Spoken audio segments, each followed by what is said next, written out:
안녕하세요. 10분 성경의 보통 목사입니다. 신앙생활을 하면서 가장 답답한 때는 하나님께서 침묵하고 계신다고 느낄 때죠. 하나님의 살아계심이 내 삶 속에서 더 이상 느껴지지 않고 마치 하나님께서 숨어 계신다고 느낄 때 우리는 절망하게 됩니다. 혹시 하나님의 침묵으로 답답해 하셨다면, 또 절망하셨다면 오늘의 영상을 끝까지 보세요. 내가 믿고 의지하는 하나님이 나의 기도에 침묵하시고 하나님이 나와 함께 하신다는 확신이 점점 약해질 때 우리는 낙심하고 또 절망합니다.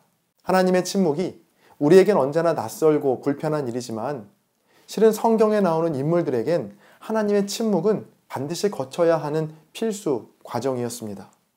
왜냐하면 하나님의 침묵을 통해서만 확인할 수 있고 배울 수 있는 것들이 있기 때문인데요.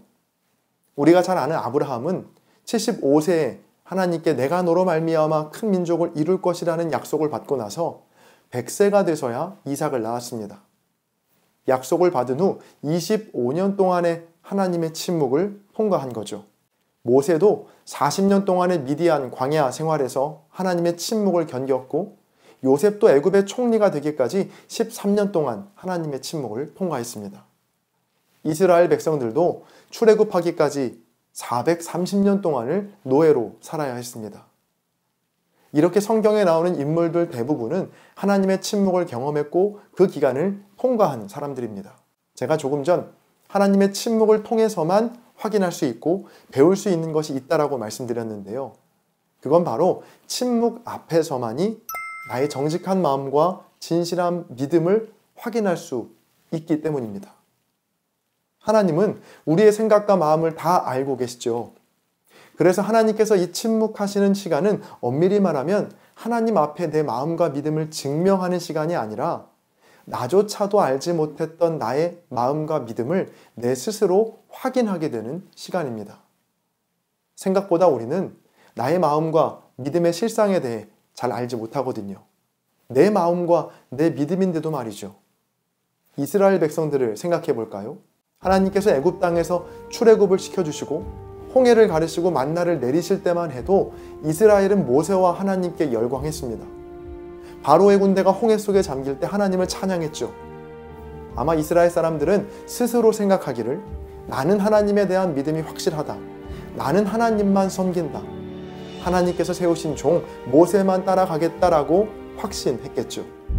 자, 그런데 모세가 하나님께 말씀을 받으러 시내산에 올라간 그 잠깐의 침묵을 견디지 못해 이스라엘 백성들은 금송아지를 만들고 그 앞에 절하며 우상 숭배를 했습니다.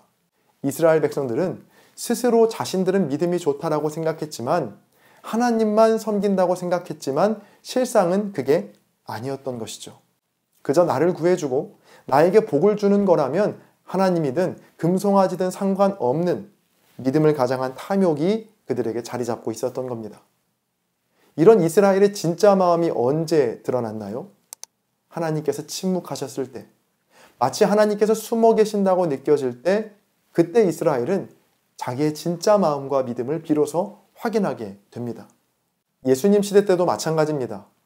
예수님께서 여러 기적들을 보이시고 죽은 자도 살리시고 줄인 배도 채워주시고 병도 고쳐주실 때는 많은 사람들이 예수님을 따랐습니다. 예수님께서 나귀를 타고 예루살렘에 입성하실 때만 해도 수많은 사람들이 나와서 자기의 옷을 바닥에 깔고 종려나무 가지를 흔들며 호산나 호산나 하며 예수님을 찬양했죠. 그런데 예루살렘 입성 이후에 점점 예수님의 침묵이 길어지기 시작하시자 한 명, 두 명 예수님을 떠나기 시작합니다.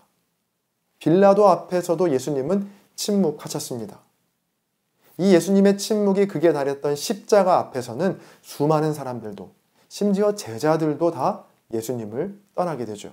아마 많은 사람들은 예수님께서는 그 십자가 위에서 힘없이 죽지 않으시고 벌떡 일어나셔서 호통을 치시고 유유히 하늘로 올라가시기를 바랐을 겁니다. 자, 그러나 예수님께서 힘없이 침묵하시며 십자가에서 죽으시자 예수님을 버리고 도망갔습니다. 그들이 가지고 있던 믿음과 마음이 얼마나 거짓되고 탐욕이 가득했는지를 예수님의 침묵을 통해 깨닫게 된 것이죠.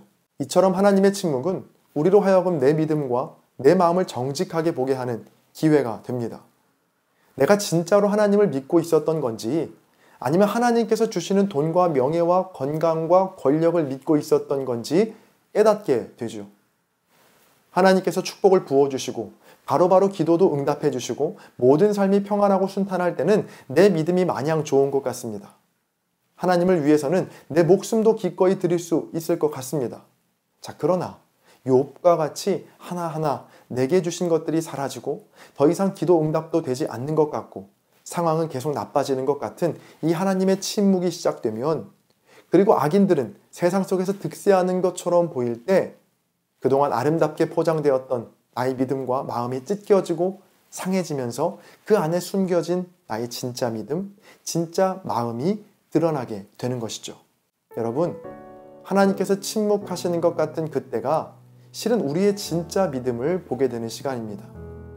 나는 그래도 꽤 괜찮은 사람인 줄 알았는데 내 믿음도 별거 없었구나. 결국에는 물질 때문에, 건강 때문에, 권력 때문에 생긴 헛된 믿음이었구나. 자, 이렇게 나의 모습을 적나라하게 보게 되면 그때야 비로소 예수님의 은혜를 전심으로 붙들게 되죠. 말로만이 아니라, 믿는 척하는 것이 아니라 정말로 주님의 십자가밖에는 내가 살 수 있는 방법이 없구나. 주님의 은혜가 없었다면 나는 벌레만도 못한 존재였구나. 나의 믿음, 정말 믿을 만한 게 못 되는 거였구나.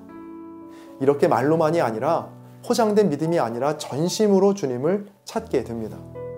혹시 하나님께서 내 인생에 더 이상 개입하지 않으시고 기도도 응답되는 것 같지 않고 하나님은 나를 버리신 것 같은 시간들을 보내고 계신 분이 있다면 오늘 말씀을 통해 위로받으시고 다시 힘을 내시기를 소망합니다. 하나님은 우리를 버리셔서 외면하신 것이 아니라 내 진짜 믿음과 마음을 깨닫게 하시기 위해서, 진정한 은혜를 주시기 위해 우리를 준비시켜 주시는 과정일 수 있습니다. 오늘의 영상이 여러분의 신앙생활에 도움이 되셨다면 구독과 좋아요, 그리고 댓글로 10분 성경을 응원해 주세요. 하나님의 말씀이 두루 통하는 그날까지 10분 성경은 계속됩니다. 감사합니다.